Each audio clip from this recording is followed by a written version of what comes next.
राम के प्यारे भक्तों, राम से बढ़कर राम का नाम है। कहाँ कहूँ लगे नाम बढ़ाई, नाम ना सकत है नाम गुण गाई। खुद बोल रहे हैं कि मुझसे भी बड़ा मेरा नाम है। मैं अपनी नाम की बड़ाई नहीं कर सकता कि कितनी मेरे नाम की महिमा है। कलयुग केवल नाम आधारा, यानी कि राम नाम में अपूर्व शक्ति है, अपार शक्ति है। नाम जीव के पूर्व किए हुए पाप कर्मों का नाश करता है और एक नाम ही है जो आपके हर पाप को जो आपने किया इस जन्म में अगले जन्म में सबको भस्म और नष्ट करने की ताकत रखता है। सिर्फ नाम में है, इनके अलावा कोई साधन दूसरा नहीं है। चाहे जीव किसी भी ज्योतिषी वाले के पास में जाए, तांत्रिक के पास जाए, चाहे कई अनुष्ठान यज्ञ करा ले, उनका कल्याण नहीं होगा। केवल नाम महाराज की शरणागति लेकर उन सारे कष्टों से मुक्ति आपको मिल सकती है। जिसके चलते चलते अमावस्या की रातें हैं वो ख़त्म हो जाती है और सुख का जो सूरज है वो उग जाता है।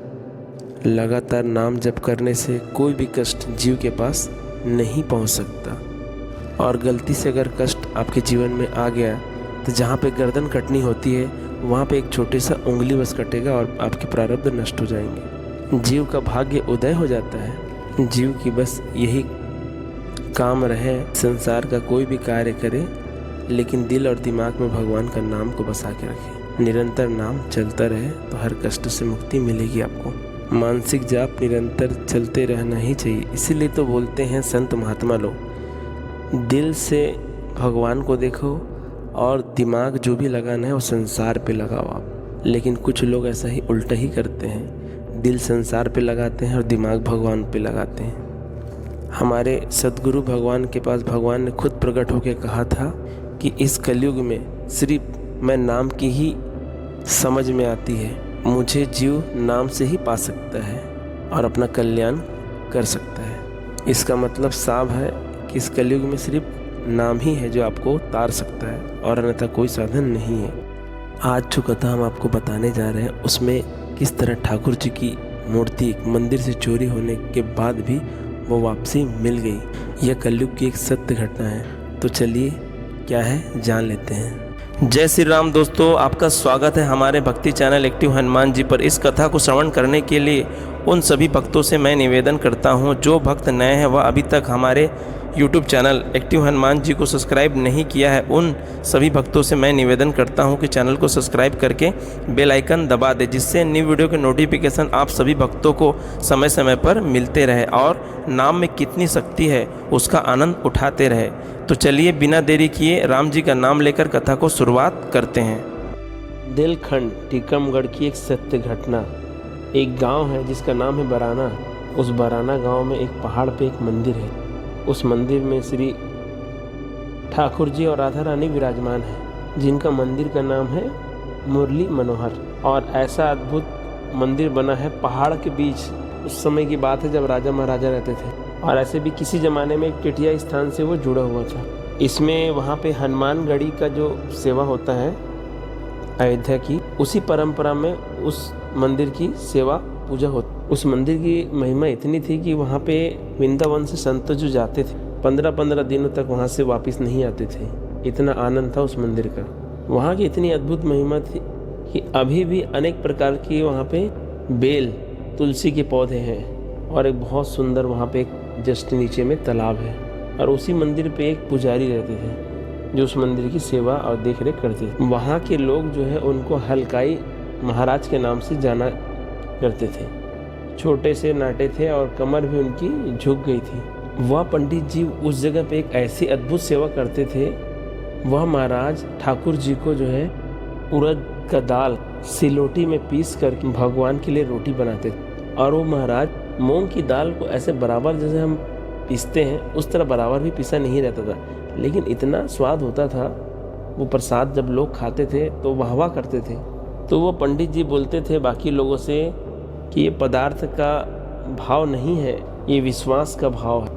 वह महाराज विद्ध शरीर होने के बाद भी वो सुबेरे 3 बजे उठ जाते थे और वो पहाड़ पे मंदिर थी और वहाँ से वो नीचे उतर के जो है तालाब में वो नहा धो करके फ्रेश हो करके वो फिर ठाकुर जी की सेवा और श्रृंगार प्रेम से वो करते थे। और रसोई कभी भी वो अपने हाथ से ही ठाकुर जी के लिए बनाते थे, कीर्तन करते हुए। फिर वो हलकाई महाराज के साथ में एक जीवन में एक घटना हुई, जो घटना हुई उनको झंझोड़ के रख दिया। वह महाराज इतने भोले और निर्मल थे कि कलयुग का उनके ऊपर कोई प्रभाव ही नहीं था, इतने भोले थे। तो वहाँ से एक व्यक्ति जो है मंदिर पे दर्शन करने आए और वहाँ के विग्रह को उन्होंने देख और मन में उन्होंने चोरी का भाव बना लिया। उन्होंने फर्स्ट टाइम तो देख कर चला गया, जब सेकंड टाइम जब आए वो तो बहुत सारा फल वगैरह सब लेकर आए और लाने के बाद फिर वह जो महाराज को उन्होंने दे दिया और उनसे वार्तालाप करना चालू कर दिया, उनसे पहचान बनानी चालू कर दिए। फिर ऐसे करते करते 2-3 बार उन्होंने ऐसा ही किया। वहाँ के पंडित जी से इतनी छोटी गलती हुई उनसे कि वो चौथी बार जब वो चोर आया तो उस समय जो वहाँ के जो पंडित जी थे सामने विग्रह के सामने वो बैठे हुए थे, तो उनसे इतना परिचय तो हो चुका था। तो उन्होंने फल की टोकरी लाई और महाराज के हाथ में दे दी। तो उसी समय महाराज को कुछ काम के लिए अर्जेंट में जाना था, वह फिर वहाँ से वो निकल गए और उनको बोले कि आप बैठो, हम आते हैं थोड़ा देर में करके। चोर को उसमें ठाकुर जी और राधा रानी विराजमान थे। अब जैसे ही पंडित जी नीचे गए उसके बाद दोनों विग्रह जो है उन्होंने चोरी कर लिया। और जो चोर है वो जीप में आया, चोरी का उद्देश्य लेकर ही आया था वो। तो जैसे ही विग्रह को मंदिर से वो चुरा कर लेके गया, नीचे गाड़ी पे डाला, डालने के बाद जो है वहाँ से वो रवाना हो गया। और जैसे ही रवाना हुआ जस्ट आगे में एक थाना था, वह थाने के पास जाते ही उसकी गाड़ी बंद हो गई और उसने नीचे उतर के देखा कि गाड़ी कैसे अचानक बंद हो गई।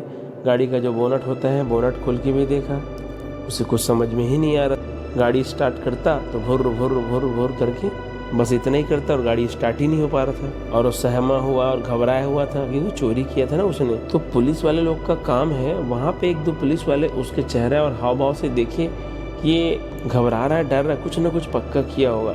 तो उन्होंने उनकी गाड़ी को पूरा तलाशने के बाद उसमें उन्हें मिल गया मूर्ति, सोना और चांदी से जो लदा हुआ था।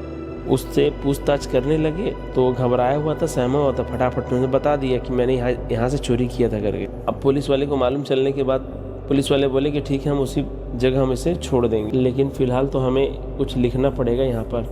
तो उस विग्रह और मूर्ति को उठाने लगे, लेकिन मूर्ति टस से मस नहीं हुई। वहाँ पे सारे पुलिस वाले लोग आश्चर्यचकित हो गए, ये कैसा हो रहा है, एक छोटी सी मूर्ति उठ नहीं पा रहा है। जो वहाँ के टीआई साहब थे वो भी पूजा पाठ करते थे, ठाकुर जी की सेवा करते थे।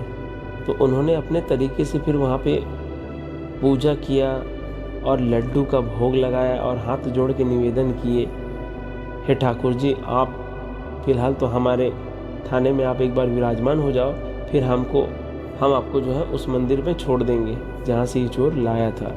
यह मन में वो बोलते बोलते वो प्रार्थना किया और जैसे ही प्रार्थना करके जब उसे उठाया तो एकदम आराम से वो उठ गए। एक तरफ जब पंडित जी वहाँ पर आए, वहाँ पर तो जब मंदिर में भगवान को, ठाकुर जी को नहीं देख पाया तो वो तुरंत फिर वहाँ वो बेहोश हो गया और सबको यही बोलते कि और कुछ भी चोरी हो जाता, हमारा जो कुछ है वो चोरी हो जाता, चल जाता, लेकिन हमारे ठाकुर जी को किसी ने चुरा लिया। इस बात पे उन्हें बहुत दुख था और बोलते थे कि हम बिहारी जी की बिना सेवा करे हम कैसे जीवित रहेंगे। फिर वहाँ से एक बम्भोरी नामक एक गांव था। उस समय मध्य प्रदेश में उमा भारती के नाम से जो है वहाँ पे नेता थे, मुख्यमंत्री के पोस्ट पे। ये उस समय की घटना है। महाराज का इतना भाव था और इतना उनका यश था उस नगर में, बहुत प्रभावशील वो व्यक्ति थे। उसी की वजह से वो मूर्ति भी पकड़ा गए और ठाकुर जी ने अपना चमत्कार भी दिखाया।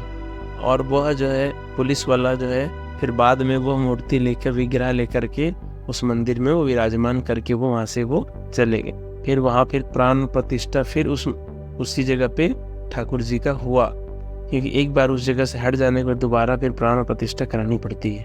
पंडित जी बहुत खुश है, ये उसी दिन चोरी हुआ और उसी दिन मिल गया। इस कहानी का सर ये है कि भाव और विश्वास से भक्त को अपने जीवन में इस तरह की चमत्कार की घटनाएं सुननी और देखनी मिलती है। यह आपके साथ भी हो सकता है। बस भाव और विश्वास करें, भगवान का पावन नाम जो आपको प्रिय लगता हो, राम कृष्ण अल्लाह वाहेगुरु जो भी है, निरंतर नाम जप करें। ये तो छोटी सी एक कथा है जो आप लोगों को सुनाने का सार यही था। विश्वास और भाव से कोई भी कार्य किया जाएगा तो सफलता जरूर मिलेगी। जब भगवान खुश हो सकते हैं तो संसार की क्या बात है।